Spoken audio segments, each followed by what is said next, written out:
Une petite équation logarithmique assez simple, très simple, mais pour montrer, je veux dire, à certaines personnes qui veulent, je veux dire, se familiariser avec les équations logarithmiques, notamment aussi, bon, de commencer par des simples. Mais je vous montre comment on fait pour celui-ci. Bon, elle est très, très basique, très simple, hein. Bon, il n'y a rien de compliqué à ça. Si ce n'est que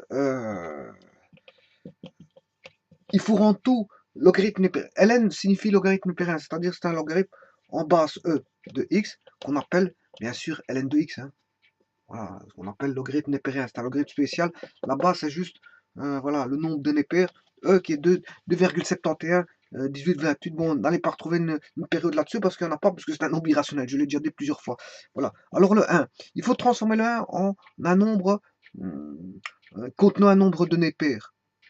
Ben, il est assez simple de trouver ça parce qu'en fait, on sait bien que ln de E, exposant 1, fait 1. Ln de E fait 1. Ouais, voilà, donc j'ai tout trouvé. Voilà, euh, euh, des logarithmes népériens partout. J'en avais pas ici, j'ai fait en sorte d'en avoir. Parce que 1 peut être trouvé par le nombre de népères.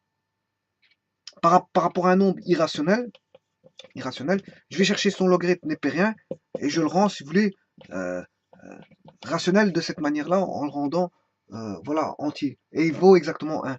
Alors quand est-ce qu'il vaut 1 exactement? Ben, en prenant le logarithme népérien du nombre irrationnel E. Et là, je le rends entier. Voilà. Alors ici, on applique la règle des exponentielles, des logarithmes, je m'excuse. On a ln de x plus 2, ce qui fait ln de 2x. Parce qu'on sait bien que la somme de log a plus, bien sûr, de n'importe quelle base, log a de c, log b de c, c'est-à-dire logarithme en base c de a, logarithme en base c de l'argument b, bien fait le logarithme de en base c de, si vous voulez, a fois b. Mais c'est ce que j'ai écrit là. Donc, la somme revient à faire la multiplication de ces deux-là, qui est ln de 2x. Donc, on se retrouve avec ln de 2x. Bien sûr, ici, je n'ai pas évoqué les... Est-ce que c'est ce que j'aurais dû faire en premier? Le x doit être strictement positif. Je n'ai pas évoqué les conditions d'existence, mais les conditions d'existence, bon, on n'a qu'un seul x ici. Attention qu'ici, c'est une valeur, hein. Ln de 2, c'est une valeur, hein. 1, c'est une valeur, hein. Ln de e, c'est une valeur. Ln de 2, c'est une valeur, hein. Voilà. Ce qui n'est pas une valeur, c'est x. X, bon, est une inconnue. Ici, dans l'équation, c'est une inconnue, donc fatalement, il faut trouver quand est-ce que on peut rentrer, quelles sont les valeurs qu'on devra, enfin, quelles sont les valeurs après résolution qui seront, je veux dire, des solutions vraies ou fausses, c'est-à-dire lesquelles seront acceptées ou rejetées.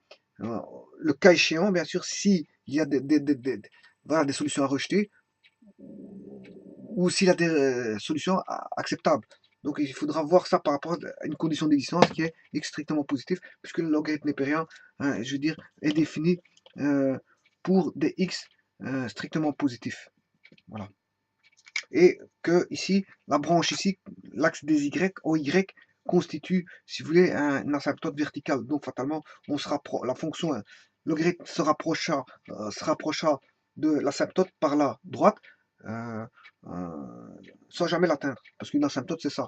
On se rapproche de la droite sans jamais l'atteindre. Donc ce qui veut dire que, bon, x égale 0 n'est pas défini pour la fonction. X négatif n'est pas défini pour la fonction, donc il faut une fonction logarithme n'est définie que pour les x strictement positifs. Voilà, donc ici, ln de 2 doit être égal à, si vous voulez, ln de 2, 2x doit être égal à ln de... Bon, deux logarithmes sont égaux s'ils ont les mêmes arguments, c'est le cas ici. Ou alors, vous pouvez faire ceci, remultiplier, enfin, reprendre l'exponentielle dans chaque membre, qui va exposer le logarithme népérien. Et dans ce cas de figure-ci, l'exponentiel logarithme népérien, faire ça, mais ils sont réciproques. Donc c'est reprendre tout simplement l'argument 2x est égal à l'argument ici e. Cet argument-ci, hein. 2x est égal à e. Ou alors c'est de se dire tout simplement que dans la fonction ici, ben, deux logarithmes népériens sont égaux s'ils ont les mêmes arguments, c'est-à-dire que 2x égale e. 2x égale e. Donc, il est assez aisé, à partir de là, de trouver x égale e sur 2. Donc, la solution, c'est e demi. Et comme elle est strictement positive, c'est e demi, parce que e vaut 2,71 sur 2, c'est toujours positif, il n'y a pas de négatif là-dedans. Donc, E demi, la solution c'est E demi. On va vérifier ceci. Si E demi est solution, voyons voir, est-ce que ln de E demi plus ln de 2 fait 1? Bon, ça c'est la question que l'on se pose. Bon, ln de E demi, ce qui fait ln de E demi fois 2. Est-ce que c'est égal à 1? Ben, ln de E demi fois 2, effectivement, ça fait ln de E. Et ln de E, qu'est-ce que ça fait? Ben, ça fait 1. Donc c'est bien, il y a bien égalité parfaite entre le membre de gauche et le membre de droite. Donc on peut dire que la solution est constituée de singletons E demi, tout simplement. Je vous remercie.